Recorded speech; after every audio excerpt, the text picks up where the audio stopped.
So I can talk just after lunch. Like it's a nice food. It's always a difficult moment, yeah. Everybody is getting a bit sleepy, so let's get some energy in. So okay, business agility through APIs. Pascal Laenen, I work for Thomas Cook. I'm group head of NUMO-labs, which is like a Thomas Cook Digital Labs environment. Mainly interested in how to bring business and IT together, how to drive business value through technology. And today I'm going to talk about digital and APIs. So why is it that some companies are more digital than others? We all have the same building blocks.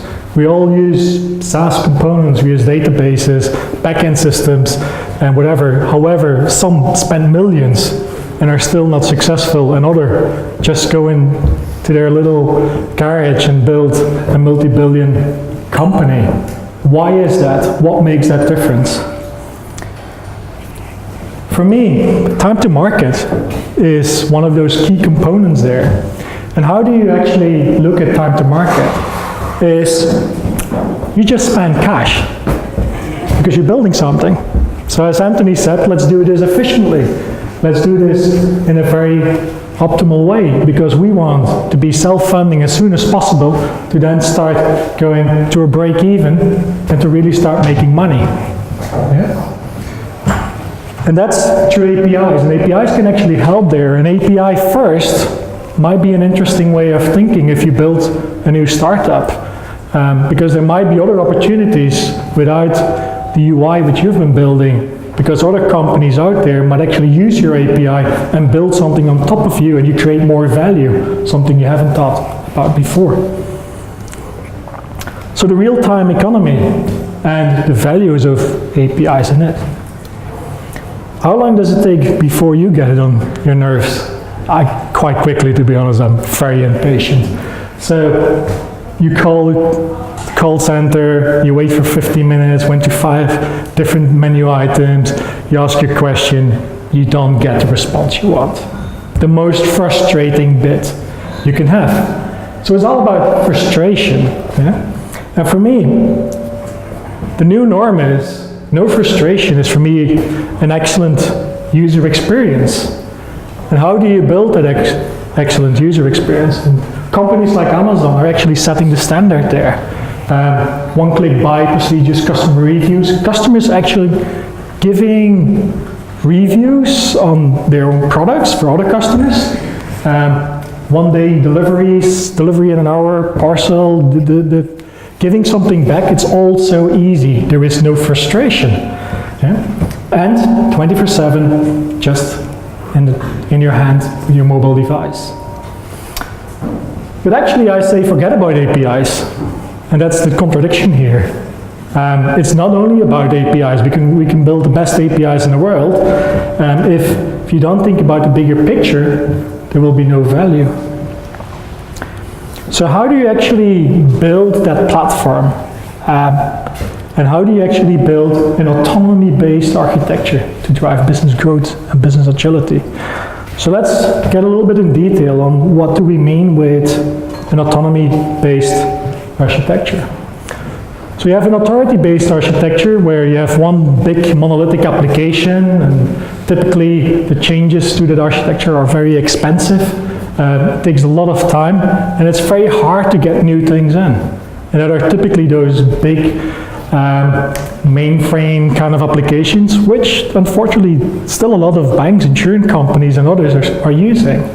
Yeah, how do you get around that with a two-speed IT which is going on? The fast track, which is the whole digital world, and the slow pace, which is more those old legacy backend systems. And the first thing we then do is we think, oh, we're going to solve this with APIs. And we build a lot of APIs and we end up here. And we have then all those APIs hanging together. You pull like one block out. You have to take everything with you. You haven't solved a single problem. You just have created a distributed monolith. You still have the same problem. So how do you then go through an autonomy-based architecture where the focus is on customer experience, better alignment between business and IT, It's easier to test those opportunities because it's all about testing to go fast, to see what works and what doesn't work. But also to focus on a certain domain and not get, if you have 22,000 people in a company, how do you get alignment between them? You're not going to define customer on enterprise level. That's never going to work because we're never going to agree on what are the specific fields in a customer, because within your customer journey, the definition of customer might be completely different. So typically in those autonomy-based architectures, you work with asynchronous bits, pub, sub principles, immutability, and very loose coupling to fire and forget. And it's all about business events. Then you would say, if you're a big company, we can't do this in a company because we have those legacy systems. And yes, legacy systems can be a problem, but the bigger problem is legacy thinking. And just think about that. It's doing the same thing over and over again, maybe with different technology, but you're building the same thing. That's not change. That's not transformation. That's not moving forward. You might have the most exciting tech stack, but if you do the same thing because you do your legacy thinking, you actually build, again, a legacy system. So how do you then use event-driven design to build it? You actually work with different layers. You have your experience API, and that's all about getting that full customer experience through, make it available through APIs, because you have all those different devices and all those different customer touch points where you actually want to interact with the customer. You want to give that uniform, consistent, convenient, frictionless experience. That's that experience layer here. Then you have a set of process APIs, and they actually help you to build that flow and to ensure that that flow works well, from onboarding to buying a product to self-service, and even the marketing afterwards, and see like how can we do upsell, cross-sell, etc. And then you have your system APIs, which actually go into your systems of reference, which are typically your back-end systems. So let's take an example here, more from a travel perspective. So you have two clear layers, the bottom layer, which is my low speed, more back-end mainframe applications, booking systems, customer service systems, etc. And then you have the whole fast space, which is the customer experience and all interactions with apps, websites, in-destination services, etc., etc. And typically what we do is we start using events, and events go everywhere. And the first thing we do actually to move from this monolith to an autonomy-based architecture is starting to create business events, like booking created, customer amended, flight started, flight landed, etc. And by all those events, which we can well define on an enterprise level, we can start creating views. Because 90% of what we do is read and 10% is write within the company. So we can create custom views which are optimized for customer experience, because this customer experience is not only the features which we have, but it's also the non-functionals.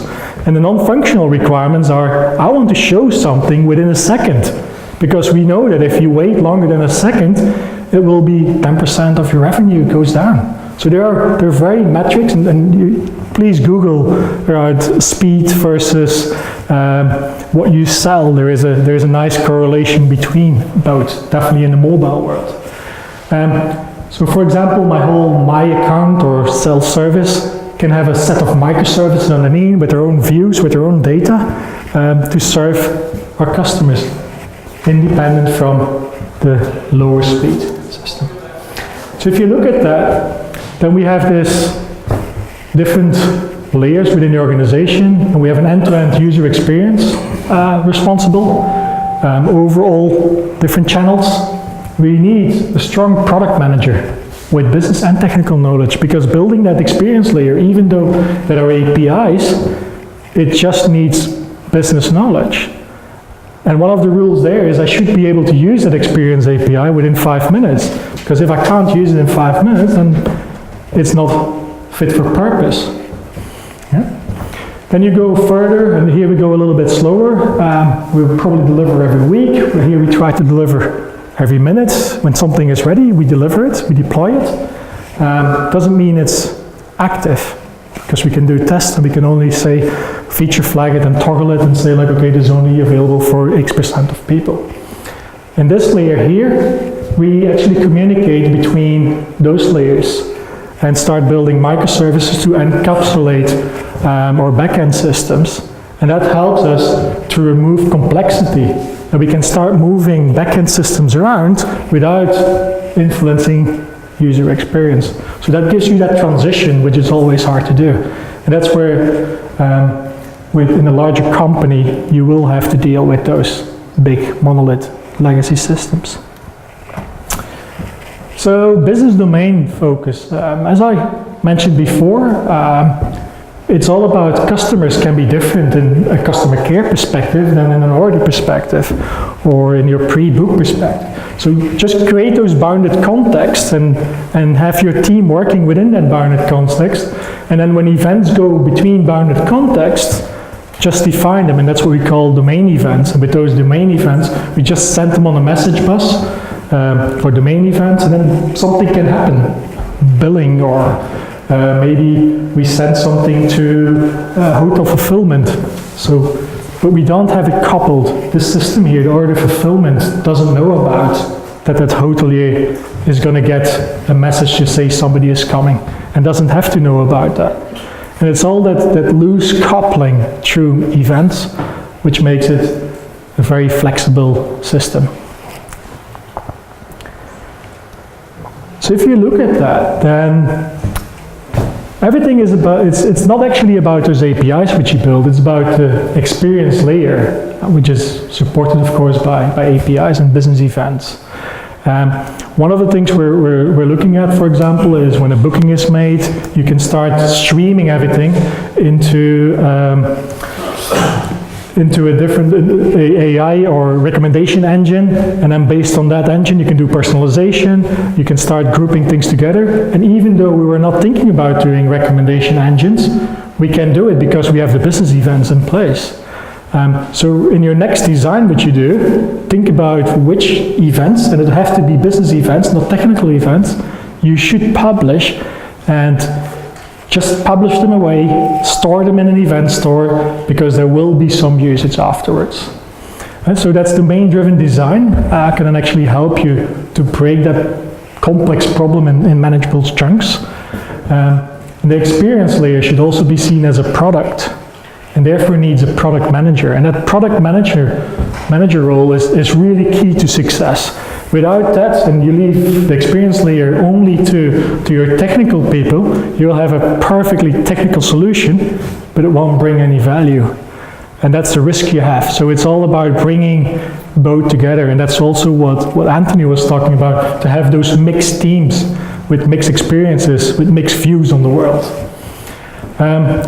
Cross-channel management is required, because of all those different devices you have and all those different touch points you have with your customer, you really want that consistent experience. And that you can only do by managing that as a horizontal, while you have those different verticals which work on the different channels itself. The business events are key. Even if you don't use them, publish them. Just publish them. It's cheap to push them on a message bus, to store them in an S3 bucket or whatever you want. They will bring value. And then one of the things, and I think that's also a bit to what Anthony and Paul were saying, is master the rollout. The better you are in deploying something, the better you are in bringing something live, the faster you will be in that. The less risk there will be for your customers. And that's what actually will help you to drive more and more experience. And you will start going faster and faster and faster. And that's how you will beat competition.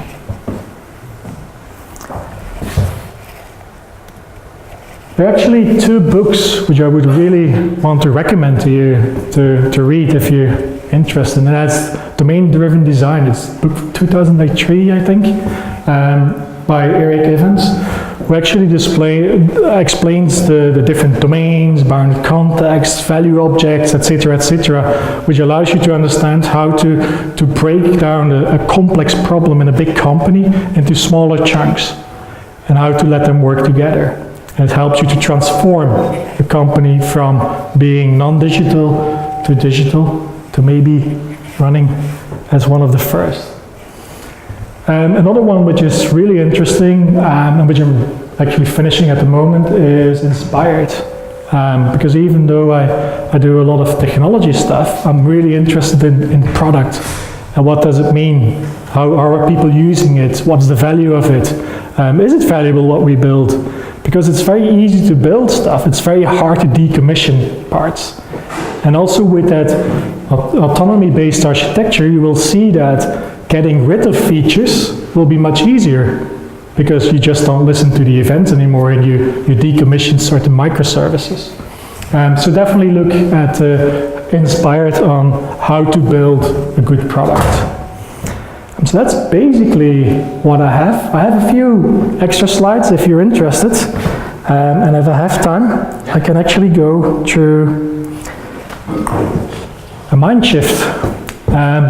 In the big corporations, you have a lot of waterfall projects, 6 months projects, a year, 2 years, before we actually deploy something.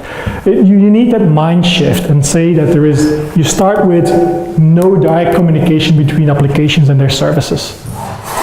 Rule number 1. Rule number 2, don't do interactions on a call stack, because then you create dependencies. You take that bit away. No service orchestration anymore. There is no one in command. There is a choreography, just messages go around and everybody knows what to do and picks up what he needs and publishes what they want. So bounded contexts are the preferred way of doing modeling and entity modeling instead of enterprise level canonical models where you discuss for weeks about how does a customer record look like. And data duplication is no longer a no-go.